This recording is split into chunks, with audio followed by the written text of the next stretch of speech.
이 시편 149편은 하나님이 우리의 왕이시라고 고백하고 이렇게 노래하고 있습니다. 하나님이 우리의 왕이시라는 이 고백은 우리가 어떤 어려움이 닥치더라도 하나님이 우리를 지키시고 보호하시고 책임져 주시고 특별히 우리로 하여금 승리하게 해 주신다는 그런 의미입니다. 중요한 것은 우리의 삶에 어떤 어려움이 오고 때때로 어떤 악한 영적인 공격을 당할 때 저와 여러분이 영적인 실상을 분별하실 수 있으셔야 한다는 겁니다. 실제로 우리가 살아가면서 겪게 되는 다양한 어려움들, 또 고난들, 마귀의 시험이나 또 공격들, 정말 우리를 두렵게 만드는 어떤 문제들이 그 영적인 실상을 보면 아무것도 아니라는 것입니다. 그럼에도 불구하고 많은 성도들이 예수님이 나의 왕이시다라는 고백, 이 믿음이 분명하지 않다 보니까 여전히 세상에서 종노릇하고 또 죄의 종노릇하고 고난 앞에서는 두려워하다가 무너지고 이런 삶을 반복하는 것이죠. 여러분, 저와 여러분이 꼭 기억하셔야 될 게 있습니다. 예수님의 십자가는 대속의 십자가일 뿐만 아니라 승리의 십자가라는 사실입니다. 그래서 우리 안에 진짜 죄를 이기고 육신을 이기고 세상을 이기고 마귀를 이기고 살고 싶은 그런 간절한 소원이 있으셔야 돼요. 여러분, 그렇게 소원이 있는 사람만 기도하게 되는 겁니다. 영적인 소원이 없는 사람은 여러분 기도할 필요가 없는 거죠. 하나님 앞에 구하지를 않게 되는 것입니다. 사도 바울은 고린도후서 4장 7절에서 우리가 이 보배를 질그릇에 가졌으니라고 이렇게 고백을 하는데요. 분명히 우리는 연약한 질그릇과 같은 존재들입니다. 그런데 우리 안에 보배가 있다는 거예요. 바로 예수 그리스도시죠. 그래서 분명 우리는 우리 스스로는 죄를 이길 수 없지만, 분명히 우리의 힘으로는 승리할 수 없지만 우리가 세상을 이길 수 있다는 것입니다. 바로 승리는 예수 그리스도, 십자가에서 승리하신 예수 그리스도 그분께 있기 때문이죠. 그래서 사도 바울이 고린도후서 4장 8절과 9절에 이런 고백을 합니다. 우리가 사방으로 우겨쌈을 당하여도 쌓이지 아니하며 답답한 일을 당하여도 낙심하지 아니하며 박해를 받아도 버림받지 아니하며 거꾸로 뜨림을 당하여도 망하지 아니하고, 이 고백이 저와 여러분의 삶의 실제가 되시기를 축복합니다. 우리가 분명히 우리의 삶을 살다 보면 사방이 우겨쌈을 당하는 것 같은 그런 상황을 만날 때도 있고, 너무너무 정말 고구마 수백 개 먹은 것처럼 가슴이 답답한 일을 만나게 되기도 하고, 또 생각지도 못했던 어려움 때문에 정말 마음의 고통 속에 살기도 합니다. 그러나 여러분 꼭 기억하시면 좋겠습니다. 예수를 믿는 성도를 그 어떤 것도 무너뜨릴 수 없다는 거예요. 왜죠? 그 마음의 중심에 예수님이 왕이시기 때문입니다. 우리가 할 일은 이 복음 그대로를 믿고 날마다 나는 죽고 예수로 산다고 고백하고, 그리고 하나님을 찬양하는 것뿐입니다.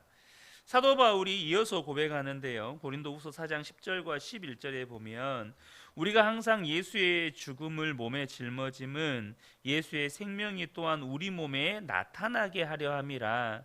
우리 살아있는 자가 항상 예수를 위하여 죽음에 넘겨짐은 예수의 생명이 또한 우리 죽을 육체에 나타나게 하려 함이라. 여러분, 날마다 나는 죽었다고 고백할 때 예수의 생명이 나의 삶을 통해서 드러나게 되는 것입니다. 이것이 왕을 모시고 사는 성도의 고백이고, 또 우리가 진짜 이렇게 믿고 고백하면 정말로 부활하신 예수 그리스도께서 나의 삶을 통해서 분명하게 드러나게 된다는 것입니다. 여러분, 우리가요 그럴 때 있잖아요.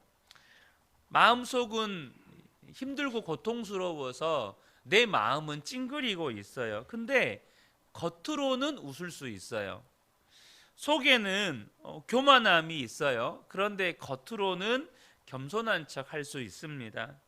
속에서는 막 그 분노가 부글부글 일어나는데 겉으로는 아무렇지 않은 척 태연하게 할 수 있습니다.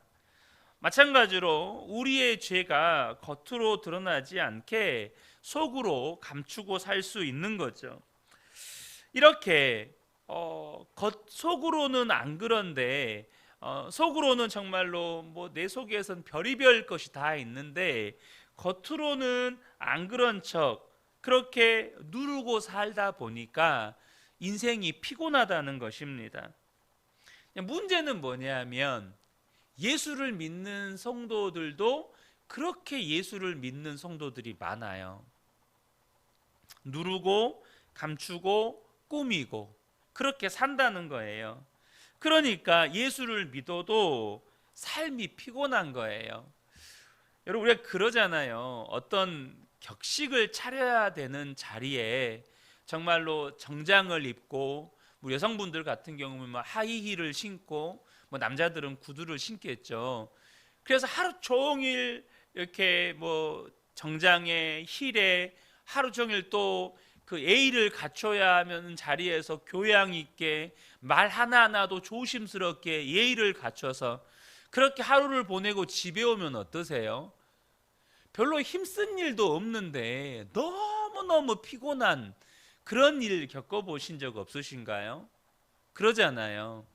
근데 예수를 믿어도 그렇게 믿는 거예요.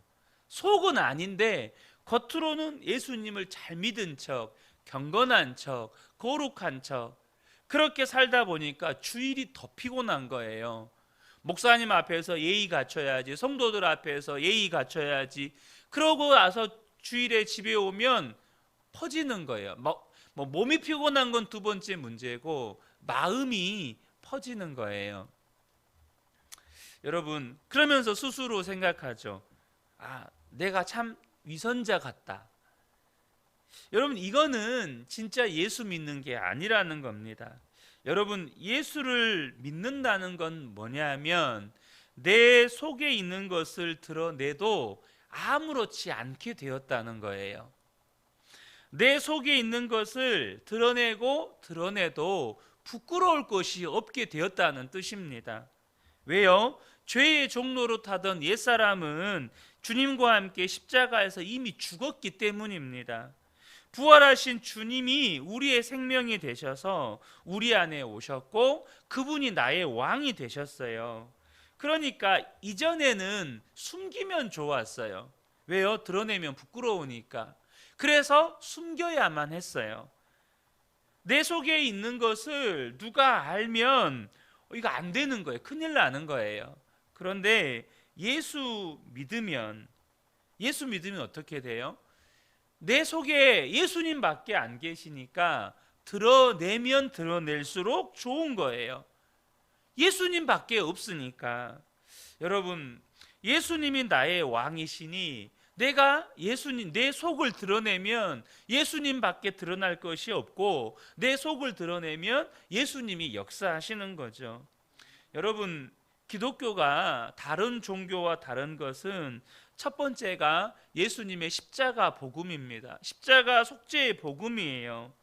두 번째는 뭐죠? 그 예수님이 내 안에 거하셔서 나의 생명이 되시고 나의 왕이 되셨다는 거예요. 이것이 예수 믿는 성도의 삶을 결정하는 것입니다. 그것이 진짜로 믿어질 때 그것이 우리의 찬송이 되는 거예요. 노벨상 수상자인 펄벅 여사가 어릴 때 중국에 살았습니다. 왜냐하면 부모님이 중국 선교사님들이셨기 때문이에요. 근데 이제 아버지 선교사님이 전도 여행을 한번 떠나면 한 달 이상씩 집에 들어오지 못할 때가 많았대요. 그러면 어머니 캐롤라인 선교사님이 이 자녀들을 데리고 남편이 없는 상황에서 한 달이고 두 달이고 생활을 하시는 겁니다. 그런데 어느 날 밤에 뜨개질을 하고 있는데 밖에서 중국 사람들이 뭐라고 이렇게 하는 말이 들리는 거예요. 뭐냐면 뭐 당시에 뭐 지금도 그렇지만 당시에는 미신들이 더 심각하게 많았을 때니까 중국 사람들이 이 마을에 심각한 가뭄이 들었는데 그 이유가 신이 노했기 때문이라는 거예요. 근데 왜 신이 노했냐? 서양 귀신이 들어왔기 때문에 신이 노했다는 거예요. 그래서 오늘 밤에 이 사람들을 다 처형하자. 그래야 신을 달랠 수 있다. 이 말을 이렇게 듣게 된 거예요. 얼마나 두렵겠어요. 남편도 없지. 애들과 아내, 어머니 되신 선교사님 밖에 없지. 그래서 골방에 들어가서 기도를 했습니다. 정말 하나님 앞에 두려운 마음을 가지고 기도했는데 기도 중에 하나님은 언제나 지키시고 보호하시고 어떤 상황에서도 승리를 주시는 하나님이라고 믿어졌습니다. 그 가정에 왕이 계신 거예요. 그래서 이제 깊은 밤이 되면 사람들이 이제 뭐 몽둥이며 곡괭이며 낫이며 들고 그 집 앞으로 몰려든 거죠. 집은 문을 이렇게 쾅쾅쾅 두드리고 쳐들어온 거예요. 얼마나 두려운 순간입니까? 그런데 이 캐롤라인 선교사님이 너무나도 평안했습니다. 사람들이 문을 열고 이렇게 소리를 지르고 들어오니까 그 앞에서 어서 오세요라고 인사를 한 거예요. 그러니까 이 들어온 사람들이 너무너무 당황을 한 겁니다. 그리고 그 앞에 테이블에 다과가 준비되어 있었어요. 그래서 이 중국인들을 그 테이블 앞으로 다 이렇게 안내를 하고 앉힌 겁니다.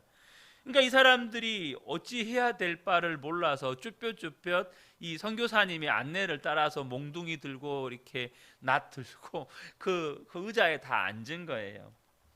그리고 이 선교사님이 차와 다과를 들고 계시면 제가 노래를 불러드리겠다고 그러면서 이렇게 피아노가 오르간을 치면서 중국어로 찬송을 부른 거예요. 그러니까 이 중국인들이 너무너무 난감한 겁니다. 그리고 서로가 얼굴을 바라보면서 너무너무 멋쩍어 하는 거예요. 이 캐롤라인 선교사님이 찬송을 부를 때 한 명씩 두 명씩 나가더니 찬송이 끝날 때는 그곳에 아무도 없었어요. 이 펄벅 여사가 어렸을 때 경험했던 바로 어머니의 신앙이었습니다. 사랑하는 성도 여러분, 예수님이 우리의 왕이십니다. 그러면 우리가 어떤 처지와 형편에서도 하나님을 찬양할 수 있는 거예요. 예수님이 왕이시기 때문에 성도는 장례식에서도 찬양하는 거예요. 왜죠? 그것이 단순히 죽음으로 끝나고 이별로 끝나는 문제라면 여러분 계속 울어야죠. 그런데 예수님께서 바로 그 영혼을 영원한 하나님 아버지 집으로 인도하여 들이셨으니 우리는 찬양하는 거예요. 넬슨 만델라 평전에 보면 아주 감동적인 재판 이야기가 나옵니다. 그 피고인은 반드 브렉이라고 하는 남아공의 백인 경찰관이었습니다. 그와 동료 경찰들이 18살 된 흑인 소년을 살해하고 시체를 불에 태워버린 거예요. 그 사실을 가족들이 알았다는 것을 알게 되자 이제 이 반드 브렉과 그 일행이 집에 쳐들어와서 집도 태워버리고 남편도 이렇게 이 소년의 아버지죠. 남편도 불에 태워 죽였어요. 그리고 아내가 이걸 지켜보게 만들었습니다. 여러분 얼마나 끔찍한 일입니까?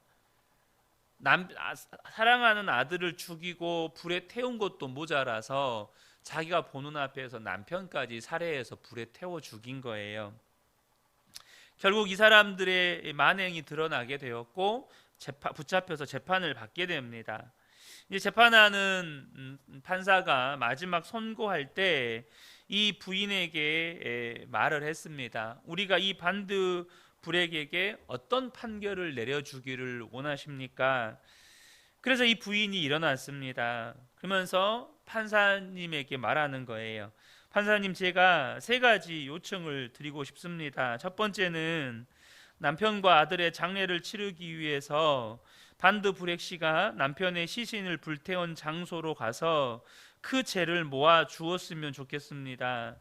두 번째는 반드 브렉 씨가 가족들을 전부 죽였지만 나는 그와 함께 나눌 사랑을 아직도 가지고 있기 때문에 한 달에 2번 우리 집에 와서 나와 함께 시간을 보내기를 원합니다. 그에게 엄마 노릇을 해주고 싶습니다. 세 번째는 그가 하나님의 용서를 받았다는 것과 나도 그를 용서한다는 사실을 기억했으면 좋겠습니다. 내가 그를 진심으로 용서했다는 사실을 그가 알게 하기 위하여 그를 한번 안아보았으면 좋겠습니다. 이 말을 하고 이 부인이 그 자리에서 일어나서 이렇게 피고인석으로 이렇게 가는 겁니다. 그때 법정에서 어떤 한 사람이 나 같은 죄인 살리신이라는 찬송을 부르기 시작했습니다. 한 사람이 두 사람이 되고 두 사람이 여러 사람이 되면서 이 재판정 안에 나 같은 죄인 살리신이라는 이 찬송을 온 이 재판 안에 있는 사람들이 부르기 시작한 겁니다.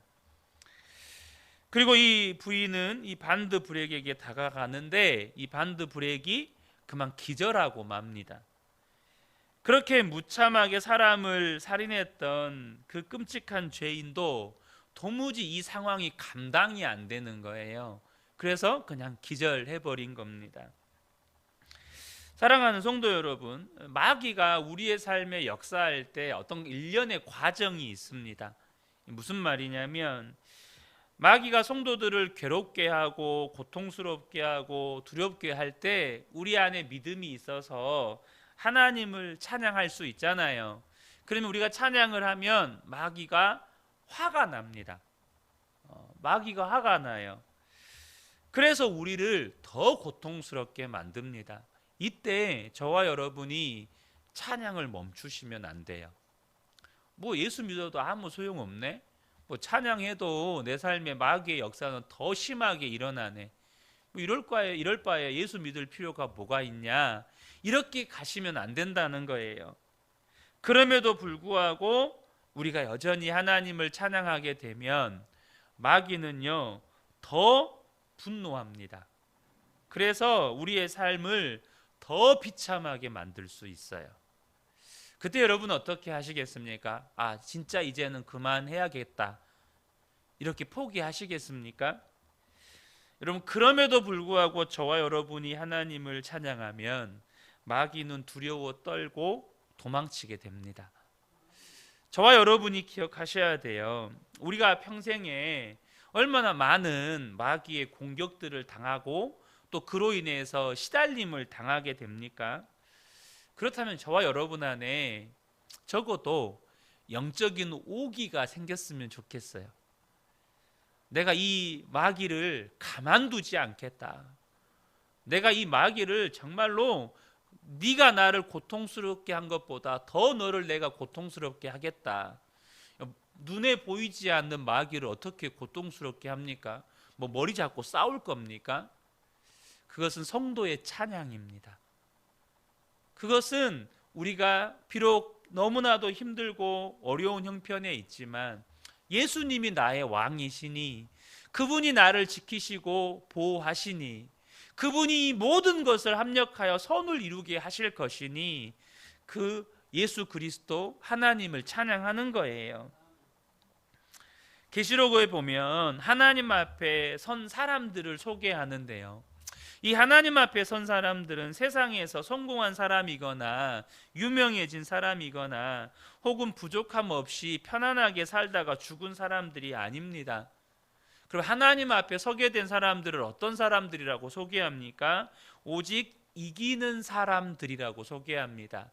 이기는 자는 이 표현이 계속해서 나와요. 그러니까 여러분, 우리가 마지막 때 하나님 앞에 서게 될 사람들은 어떤 사람들이라는 거예요? 이기는 자라는 거예요. 그러면 저와 여러분이 정말로 이기는 자인가를 스스로 점검하실 수 있으셔야 합니다. 우리 자신을 이기고 바로 죄의 종로로 타던 옛사람을 이기고, 그래서 죄를 이기고 세상을 이기고 마귀를 이기고 슬픔을 이기고 분노를 이기고 좌절을 이기고, 그렇게 이 모든 이기는 자의 삶은 예수 그리스도 안에서 우리에게 약속된 은혜입니다.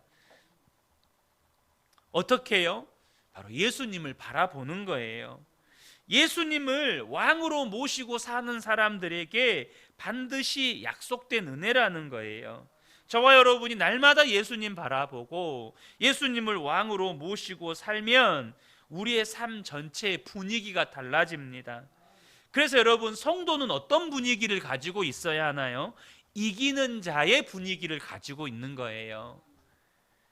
이기는 자의 분위기가 뭐죠? 기쁨입니다. 감사예요. 사랑이고 용서입니다. 바로 그 모든 것이 담겨져 있는 것이 찬양입니다. 사랑하는 성도 여러분, 저와 여러분에게 이기는 자의 은혜가 넘치고 또 넘치게 되기를 축복합니다. 여러분, 하나님은 십자가를 통해서 우리의 죄를 사하여 주셨을 뿐만 아니라 승리하는, 죄에 대해서 승리하게 해 주셨습니다. 그러므로 저와 여러분이 오늘 하루를 살아갈 때도 이기게 하시는 주님을 찬양하시길 바랍니다. 오늘도 승리를 주시는 하나님을 찬양하시기 바랍니다. 그래서 우리 모든 성도님들이 이기는 자의 영적 분위기를 오늘도 주변 사람들에게 흘려보내면서 그렇게 승리의 찬양을 부르시는 모든 우리 복된 성도님 되시기를 예수님의 이름으로 축복합니다. 아멘.